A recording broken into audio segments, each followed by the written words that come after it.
You are not failing at self-improvement. You have become fluent in it.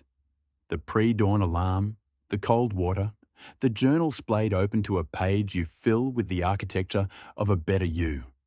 The supplements lined up like a pharmaceutical rosary. The productivity system color-coded by urgency, by energy level, by the version of yourself you are trying, this quarter, to become. You have not been lazy. You have been building relentlessly, methodically.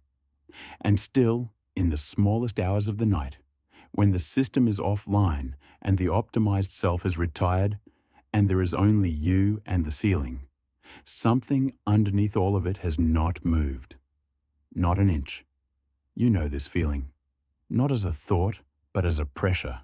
Something dense and unmoving lodged behind the sternum, something the morning routine cannot quite reach, something that waits, patient and indifferent, for you to finish performing.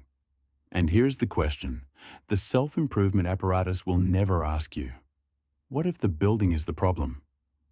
What if the project of becoming a better version of yourself is not growth at all, but flight?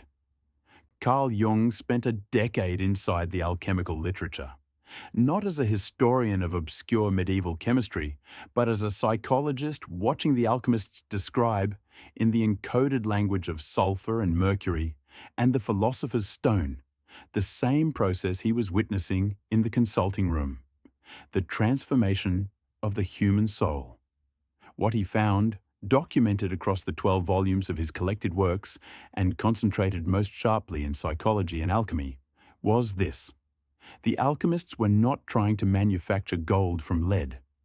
They were trying to understand what happened to a human being when the ego, the organizing, managing, self-narrating surface of the personality, finally ran out of room to maneuver. The opus, the great work, was never a project of accumulation. It was a project of dissolution, the systematic dismantling of everything the ego had mistaken for the self. And what the alchemists called the prima materia, the raw, chaotic, unprocessed substance from which the work begins, was not some external ingredient.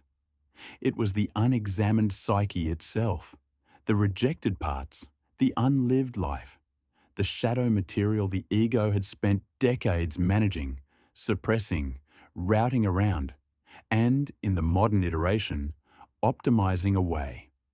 Here is where the self-improvement machine reveals its true function. Every habit you have layered onto yourself, every identity you have consciously engineered, every morning ritual that sharpens the version of you that you have decided is worth becoming, these are acts of will. And will is the ego's instrument. Skilled, disciplined, relentless will. The ego at its most competent and most dangerous. Jung was precise about this in Psychology and Alchemy. The ego cannot perform the alchemical transformation on itself, because the ego is not the subject of the work. The self is. And these are not the same thing. The ego is the part of you that makes the list, sets the alarm, tracks the habit, narrates the progress. The self, what Jung meant by that term, the totality of the psyche, conscious and unconscious, the organizing center that precedes and exceeds the ego's construction of identity. The self is not something you build toward. It is something that breaks through. James Hillman, writing in Revisioning Psychology, pushed this wound deeper.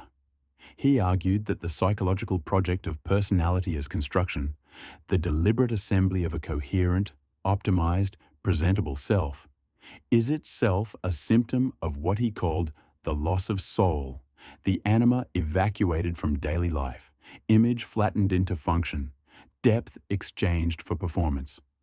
The self-help industry, Hillman would say, is not a path to the soul. It is a sophisticated, culturally sanctioned method of avoiding it. Because the soul, and this is the part that will make you uncomfortable, does not want to be better. It wants to be real. And real means whole, which means it contains everything you have been trying to edit out. The rage, the grief, the failed ambition, the desire you cannot justify, the version of yourself that did not make it into the morning journal. The alchemists had a phrase for what happens when ego will attempts to perform the work through sheer force of personal effort, attempting to accelerate or control a process that belongs to the unconscious. Opus contra naturam, the work against nature. The work against nature. Think about what that phrase illuminates when you hold it against the modern optimization project, the biohacking, the neuroplasticity hacks, the rewiring of default thought patterns, the sleep architecture, the cold exposure protocol, the dopamine fast. All of it is effort exerted in the direction of control. And control is always the ego defending its border against the unconscious. This is not discipline. This is a siege. And on the other side of the wall, the self is not waiting to reward you. It is waiting for you to exhaust yourself, because that is when the real process begins. In psychology and alchemy, Jung maps this moment with clinical care. The alchemical nigredo, the blackening, the putrefaction, the stage in which the prima materia must rot before it can be refined, is not a failure state. It is the necessary precondition for transformation. The modern self-improvement project is structurally a machine for avoiding the nigredo. Every upgrade, every optimization, every new system is a fresh coat applied over the putrefaction that is trying to begin, trying to break down what no longer serves, trying to dissolve the ego structure that has mistaken its map for the territory, its system for a soul. You are not stuck because you have not found the right method. You are stuck because you keep choosing methods over descent. And the descent, this is what the optimized life cannot sell you, because it cannot be packaged. The descent is not a technique. It is a surrender. Surrender is a word the self-improvement vocabulary does not have a category for. It has pivot. It has reset. It has iteration, refinement, next-level thinking.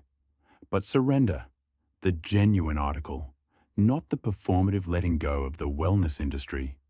Surrender means the ego acknowledges that there is a process underway that it did not initiate, cannot manage, and cannot improve.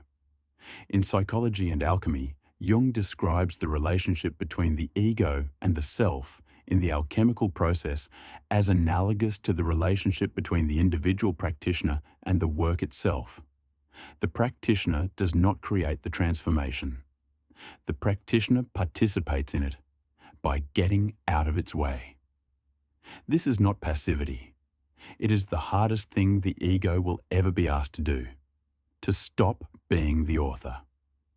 Hillman, in Revisioning Psychology, frames this through what he calls soul-making, a term he draws from Keats, not from the clinic.